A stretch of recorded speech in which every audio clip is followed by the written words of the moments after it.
felt zoot suits brought them respect and also helped to attract the attention of Mexican-American girls.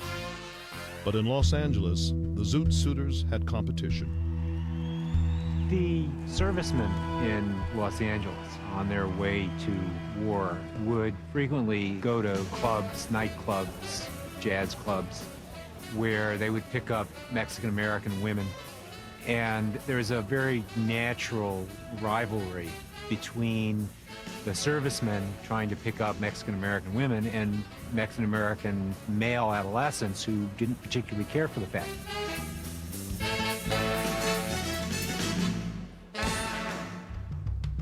Many in the military resented zoot suiters because their dress placed them in direct defiance of the War Board's Rationing Act, a law that forbade the use of excess garment material.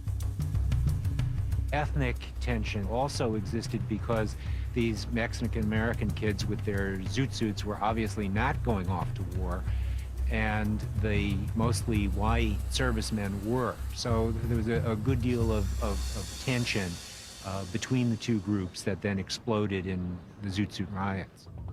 It happened on the evening of June 3rd, 1943, when a group of 11 sailors clashed with a gang of 20 zoot suiters on a downtown LA street. The zoot suiters got the best of the sailors. But after the fight, word of the melee spread quickly to the nearby Naval Armory. According to the sailors, when they went back to the armory, they said these pachucos and zoot suiters jumped them. So the sailors went on their own to go around looking for zoot suiters and beating them up. For the remainder of the evening, fights between the sailors and zoot suiters broke out around the city. Press accounts the next day favored the sailors. So did the police department. They would go around and arrest the Mexicans and put them in jail for disturbing the peace. They were the ones that were blamed for the problem.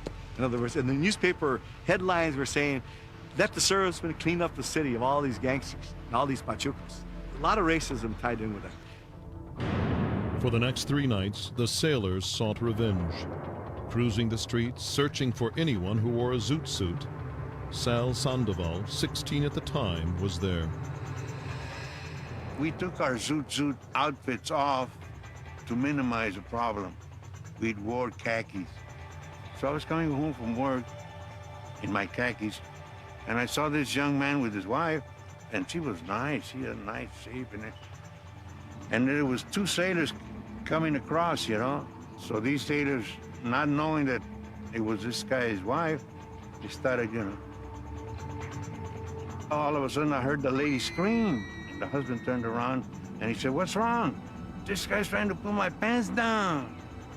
Pull my pants down."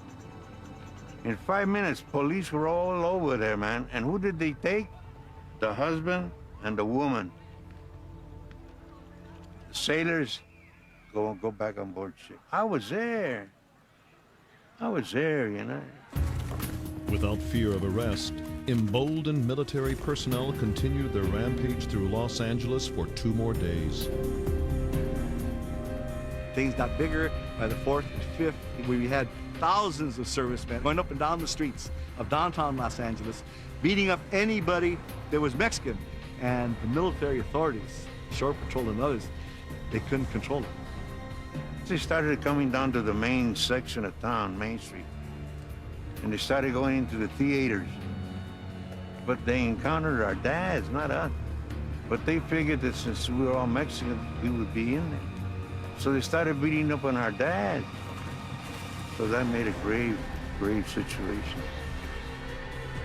As the fighting spread, rival zoot suit gangs joined together to defend their communities.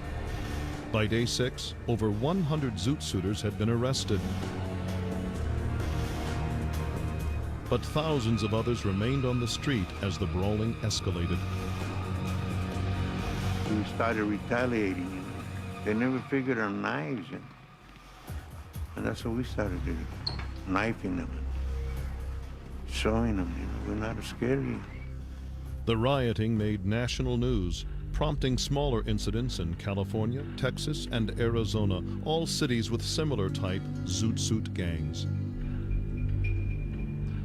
By June 9th, the violence in Los Angeles got the attention of the federal government. President Franklin Roosevelt ordered the Navy to control its sailors. 4 days later, what is known as the Zoot Suit riots finally ceased. It's a misnomer to call the Zoot Suit riots a Zoot Suit riot because it was really a military riot where the servicemen would go in and strip adolescents of their zoot suits and they would beat the kids up. All told, 95 Mexican residents had been arrested. Only 20 sailors were put in jail. Of the 112 injured, 94 were Zoot Suiters. No one was killed. Within a decade, Zoot Suiters were nothing more than a curiosity. The riots illuminated the racial divide in Los Angeles during the 1940s. For Pachucos and their families, they left bitter memories of a country that had promised so much. It kind of stunned us because our dads and our moms were not used to this kind of thing. They came here in the belief that this was the best country in the world, that everybody was treated equal. But I do have regrets. I wish I could do it all over again. I wish this country could give me that chance to do it all over again.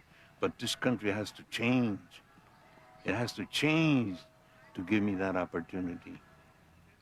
America, later for America. What has America done for me? Nothing, but made me a zombie. I don't know who I am. I try to act like somebody else. No name, no language, no culture. Got our women acting like some Auntie Mamas, Beulahs, Sapphires. Got our men acting like Sesame Session, Manti Mollers, Willie Betts, and some Rochesters. What has America done for me? Nothing, but made me a zombie. Took away my uncle life, gave me some groceries, some dead white man hanging from it, teaching us about Mary had a little lamb. Mary was right, the lamb was right, and what about old Snow White? Old Mother Hubbard went to the cupboard to give her poor dog a bone. I lied. She gave the dog a steak and gave the bones to Negroes. Neck bones, pig feet, ham hocks, chitterlings, guts. Made us gut eaters, whiskey consumers, dope users, Uncle Tom niggas. That's what America done for me. Made me a robot, a Frankenstein. Because Emiliano Zapata was part black. Because Lupita Nyong'o was born in Mexico. Because Indian and black runaway slaves formed quilombos that fought off slave hunters for decades. Because they fill their prisons with black and brown bodies just like they did their ships. The criminal justice system is the numero passage. Police brutality, the new genocide.